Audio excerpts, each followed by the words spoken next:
This is Golden Years, a roadmap to navigate retirement with Mark Cordner, the podcast.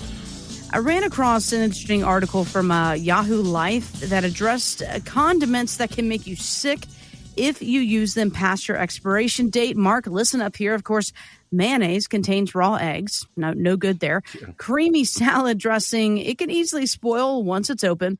And then pickles and brine. This was an interesting one there. They say watch out for cloudiness. So next time you go to make a sandwich or something, Mark, be on the lookout, will you? Yeah, that's good advice. I think I'll look at my pickle jar, I guess. Yeah. Certainly in retirement, it's a similar thing. You know, sometimes we get stuck to certain ideas that frankly are outdated, that need to be revisited. I mean, one of the big ones that's frankly been in the news recently is this 4% rule. We've had Susie Orman and Dave Ramsey chiming in, both at extreme opposites in their take on this, both of which I would say were wrong. But for decades now, you know, since 1994, people have been embracing this idea that as long as they don't take more than 4% out of their portfolio, they'll never run out of money. Well, the fellow who came up with that in 1994 was William Bengen, and he was basically writing an article to a journal for financial professionals, and he was talking about people who have mutual fund-based accounts primarily. And since that time, a lot of the factors that he assumed have changed, such as how long we're living. You know, when people are retiring 3 years earlier than what he ever expected. He had certain assumptions about their investment portfolios, and most of those assumptions have proven to be not true.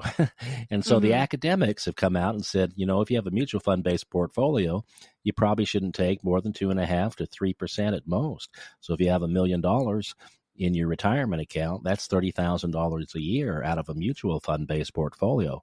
Now, we can show you how with income contracts, you can get to, some cases, 3 times that much out on a guaranteed basis. But again, the 4% rule is about people who have mutual fund accounts. And that old kind of gospel-like idea has really been discredited, and people need to think differently about that. We need to think differently about, you know, how much should we be saving? People say you ought to save 10% of your income. Well, that I think is good advice in your 20s, but as you get into your 30s, 40s, 50s, you probably ought to be going from 10 to 15 to 20 to 25% of your income. As we approach retirement, we need to be saving more and really preparing for that. And we need to throw this idea out the window that there's a specific number that each of us should have. 2 million, 4 million, whatever crazy numbers people are advertising out there, because how much each of us needs really depends upon how we intend to live in retirements. We got to really get rid of some of these one-size-fits-all rules that a lot of these media gurus are pushing out there. You know, Dave Ramsey would tell you you can take 10% out of your portfolio every year and be fine. Woo. Well, that's total malpractice for a professional to say that. And so we just have to really think twice about some of these, again, one-size-fits-all rules. You know, it used to be said that your investment portfolio should be, take the number 100, subtract your age from it, and the difference is what you should have in a stock portion of your portfolio. But that's not necessarily correct when people have pensions, for example. So again, one size fits all does not really Doesn't should work. not, it doesn't work. Yeah, we've got to think differently. They say you have to be completely out of debt. Well, not necessarily. Some types of debt may not be bad.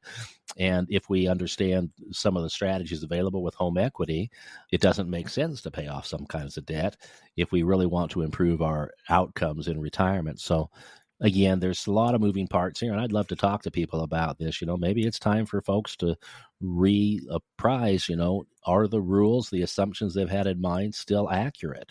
Should we be thinking differently? And I would say, yes, most Americans should.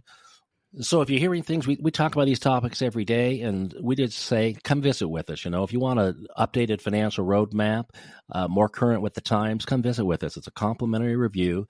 We can, you know, maybe question some of your assumptions, give you some new ideas, and help you get clarity on where you want to go and how to get there. Absolutely. And again, that phone number is 702-996-4050. This is a great opportunity, folks, to sit down and get this updated financial roadmap. Again, this is a custom roadmap that's going to get you to and through retirement. 702-996-4050. The website, mygoldenyearsroadmap.com. Now, Mark, we have talked plenty on the show about the idea of converting money from your 401k to a Roth, but it brings up lots of questions. For instance, if you convert money while you're still working, you could get thrown into a higher tax bracket. Nobody wants that. But if you wait until your income is lower in retirement, the conversion could result in high Medicare premiums and more taxes on Social Security. So it kind of seems like you can't win either way you go. How do you find the right timing and the balance here? Well, you do need to thread the needle. And that's where a professional like myself comes in to play, because most people who expect tax rates to increase dramatically in the future get really anxious to get their money out of these tax-deferred positions into the tax-free Roth IRA. That's ROTH, Roth IRA, or Roth 401k. There's lots of ways to do that. But yeah, we want to manage the tax bracket so we don't suddenly get hammered. And there's some big jumps between, for example, a 24 to a 32% bracket. So we want to manage that. And we also want to manage what's called income-related monthly adjustment amounts, which is what causes our Medicare premiums to increase. So there's different considerations, different formulas that we have to balance there. And most people are unaware of these things, and they don't have to become specialists in it because I'm a chartered retirement planning specialist. There's people like myself who do focus on these things. And my office absolutely focuses on this because people want to avoid increased taxes in the future. They don't want to be subject to required minimum distributions. Well, when we convert our money from tax deferred to tax-free Roth, we pay the tax off at today's historically low rates, and we avoid having to take required minimum distributions in the future, which is wonderful for us if we don't need the money. Statistically, most people are not taking the more than the minimum out on those distributions. And from an estate planning standpoint, it really liberates us to think differently. The other consideration is that our Social Security can be taxed. And so to the degree we're working with tax-free forms of income, and I'm speaking about legal forms of tax-free income, we can avoid the increased taxes in the future. We can avoid the Social Security tax. We can avoid the Medicare surcharge tax. We can avoid the required minimum distributions. All of those are things that hamstring retirees, and most folks are not even aware of it. So come deal with a specialist. Come deal with us. We'll help you with this. And it is a matter of threading the needles, but we can create a strategic plan where over a period of years, you don't have to do the conversions all at once. You can do it piecemeal over a period of years and then just take kind of the pain out of it. We can make it more digestible. There's always going to be an element of pain when we pay taxes. If we're choosing to pay taxes when it's most advantageous to us, then it puts us in control. And that's a wonderful thing for pre-retirees to feel like they're in control. And I would say most Americans have far more control over this issue than they may believe. So we're doing these Roth conversions for most of our clients. I mean, people who come to our classes, this is the key theme, is how do we liberate ourselves from the crisis that's coming as tax rates are going to have to increase. And I could think of people, for example, there was one woman who came to us and she was in her late 70s. She's a bodybuilder. She expects to live a long time, but she frequently jokes about her mind going out before her body does. And one of the things she absolutely wants to do is leave her children tax-free money. And so she doesn't really need her retirement savings. She has a good pension. And therefore, we've chosen to convert all of her retirement savings over a period of 5 or 6 years in her case, so that we can, again, manage the tax brackets and not cause her to have to pay more on her Medicare premiums.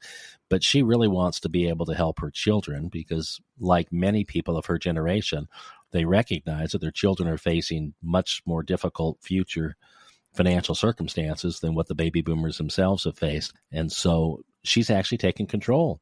And we do this regularly for people.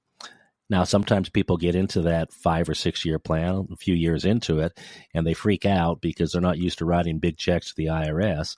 You just got to remember that the way out of an IRA is through the IRS. And so there is an element of pain, but to the degree we can plan that, then it's much more manageable. It's much more digestible.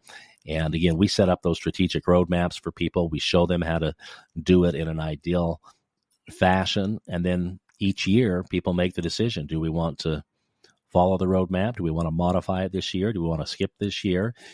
The client is always in control, but we help them with the math. We help them with the hard part to balance those conflicting rules. So come visit with us, we say. Again, it's complimentary. So if you want to maximize your tax opportunities, your tax saving opportunities, come to us for one of these tax advantage roadmaps.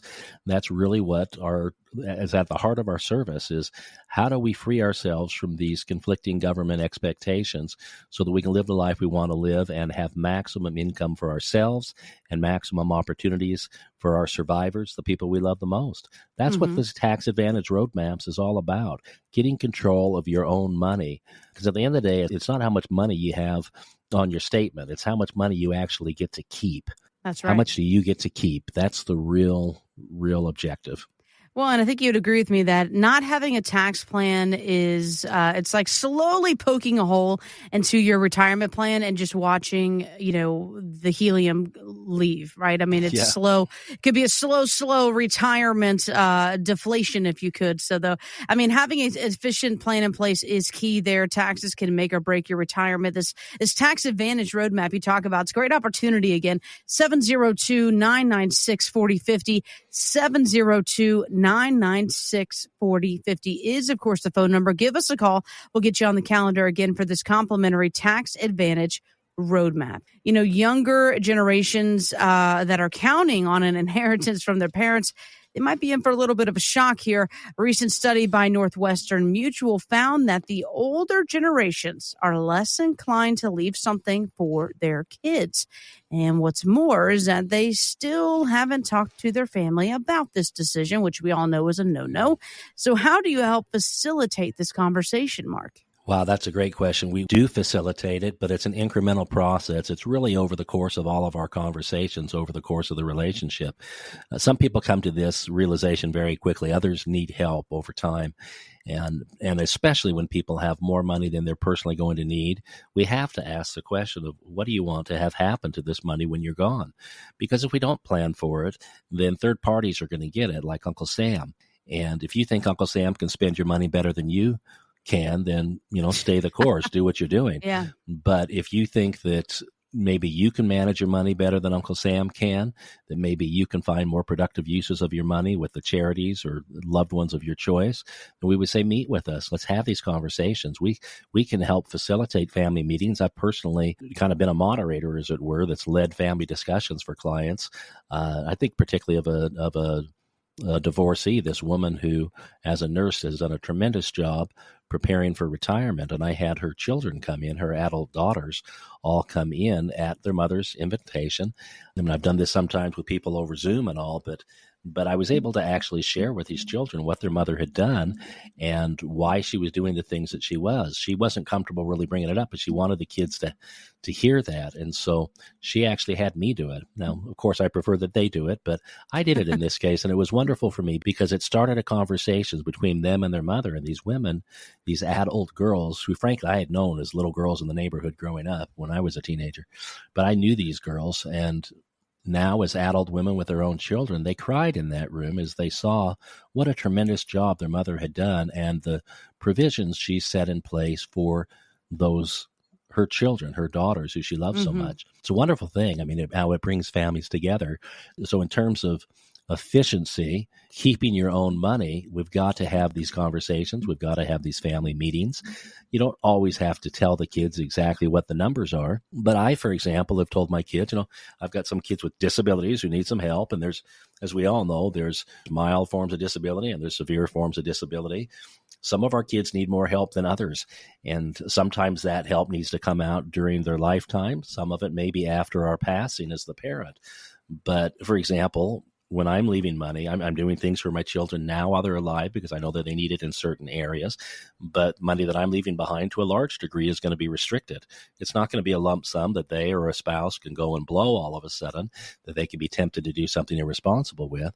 But it's going to be structured to come out to them over time. This is one of the reasons I'm such a big advocate of having an attorney part of the team. There needs to be an attorney and an accountant working with me to help these families really get the optimal experience that they want. You've spent your whole life trading your time, your sweat, your energy to accumulate assets. What do you want to have happen to that money? If you work that hard for it, you ought to be able to do a little bit of work to preserve it. And when it comes to our loved ones, that stuff needs to be documented. It needs to be communicated well in advance. And I just feel so passionately about this. Come visit with us. I say to people, if you haven't had these conversations with your family, come talk to us and we can give you some tools to help you facilitate those conversations. It's wonderful how it brings families together. Investment advisory services offered through Golden Years Financial LLC, a registered investment advisory firm. Insurance is offered through Golden Years Insurance Services. These firms do not provide legal or tax advice. Consult your own legal and tax advisors before taking actions that may have tax implications. Investing in securities involves risk, including the potential loss of principal. Insurance contracts principal protection is based on the claim-paying ability of the respective insurer. None of the information contained on this website shall constitute an offer to sell or solicit to buy a security or insurance product. The information and opinions contained on this site or requested from this site are provided by third parties believed to be reliable, but accuracy and completeness cannot be guaranteed. They are provided for informational purposes only and are not a solicitation to buy or sell any of the products mentioned. Any media logos and or trademarks contained herein are the property of their respective owners, and no endorsement by those owners of Mark Cordner, Golden Years Financial, or Golden Years Insurance is stated or implied.